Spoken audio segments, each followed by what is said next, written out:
अस्सलाम वालेकुम। मैं हूं आपके साथ मोहम्मद नईम सफदर, फाइनेंशियल एडवाइज़र। सबसे पहले उन दोस्तों का शुक्रिया जिन्होंने हमारे चैनल को सब्सक्राइब किया, लाइक किया और शेयर किया। और जिन दोस्तों ने अभी तक सब्सक्राइब नहीं किया वो सब्सक्राइब कर लें ताकि हमारी आने वाली वीडियोस उनको मिलती रहें। जैसे कि आप जानते हैं, हमारे चैनल का मकसद इल्म शेयर करना है। हम आपके साथ वो चीज़ें शेयर करना चाहते हैं जिनसे आपकी ज़िंदगी और पैसे, आप इन दोनों को बेहतर तरीके से मैनेज कर सकें। चलिए चलते हैं आज के हमारे टॉपिक की तरफ, जो है what to do in recession. जब रिसेशन है, बेरोज़गारी है और इकोनॉमिक पोजीशन बहुत ख़राब है, आप उसमें क्या कर सकते हैं।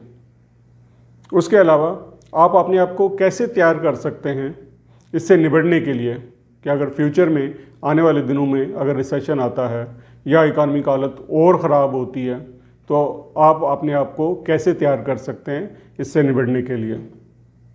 चलिए सबसे पहले बात करते हैं उन दोस्तों की जिनकी इन हालात में नौकरी चली गई है या उनके पास कोई ज़रिया आमदन नहीं है, तो वो इन हालात में क्या कर सकते हैं।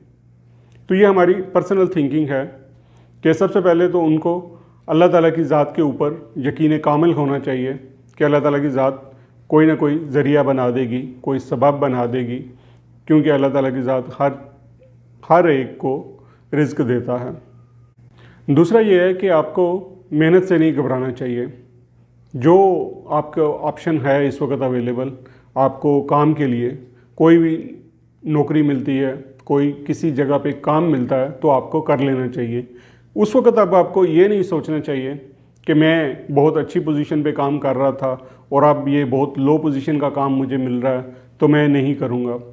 तो हालात को समझते हुए, सिचुएशन को समझते हुए आपको वो काम कर लेना चाहिए रिज़्क़ हलाल कमाने के लिए। चलिए अब बात करते हैं उन दोस्तों की जिनकी अल्हम्दुलिल्लाह अभी जॉब चल रही है, रोज़गार उनका चल रहा है। तो उनको क्या तैयारी करनी चाहिए ताकि अगर मुस्तकबिल में कोई मुश्किल हालात आएँ तो वो उससे निपट सकें। इसके लिए हमने 2-3 चीज़ें आपके साथ शेयर करेंगे। उसमें सबसे पहली चीज़ ये है कि आप अपना एमरजेंसी फ़ंड कायम करें। अभी आप जॉब कर रहे हैं, अभी आपका रोज़गार चल रहा है, तो आपको एमरजेंसी फ़ंड रखना चाहिए। एमरजेंसी फ़ंड कितना होना चाहिए? आमतौर पर एमरजेंसी फ़ंड आपके जो माहाना खर्चे हैं उसको 3 से ज़रब दे दें। कम से कम 3 महीने का आपके पास खर्चा होना चाहिए। फ़र्ज़ करें कि आपकी जॉब आज चली गई तो आने वाले 3 महीने तक का जो खर्चा है वो आपके पास एहतियातन होना चाहिए। ये कम से कम है। अगर इसको आप 6 महीने या साल का खर्चा कर लें तो बहुत ही अच्छा है।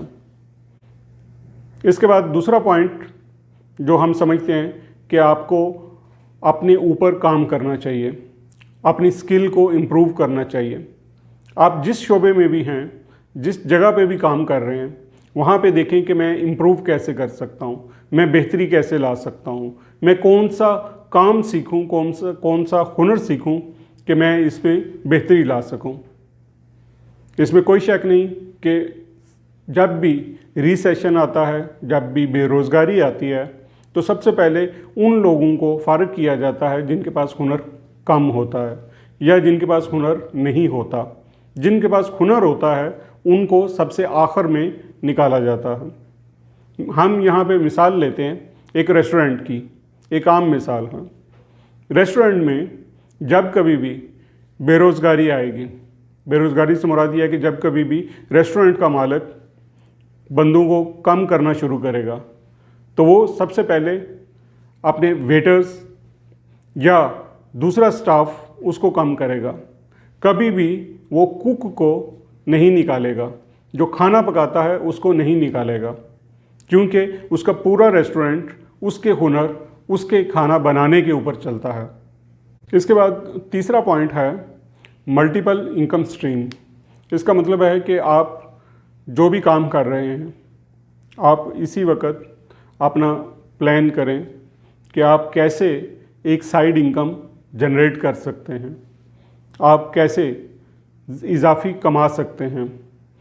फॉर एग्ज़ाम्पल आप कोई नौकरी कर रहे हैं, कोई जॉब कर रहे हैं, तो आप साइड बिजनेस कुछ शुरू कर सकते हैं।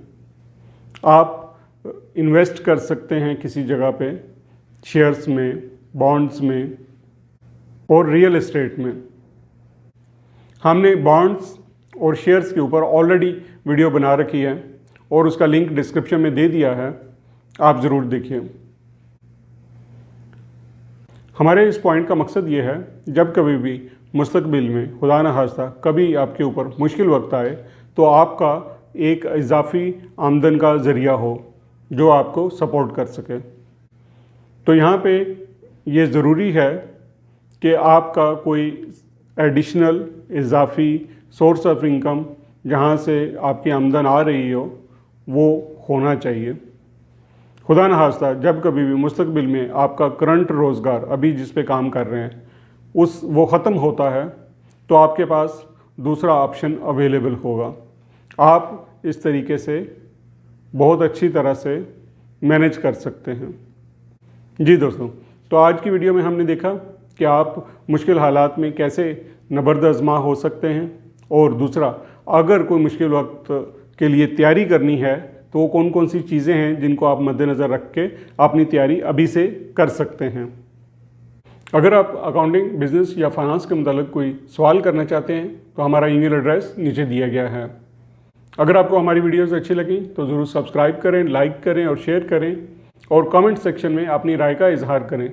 आज की वीडियो में बस इतना ही, इंशाल्लाह फिर हाज़िर होऊंगा। Thanks for watching. अल्लाह हाफिज़।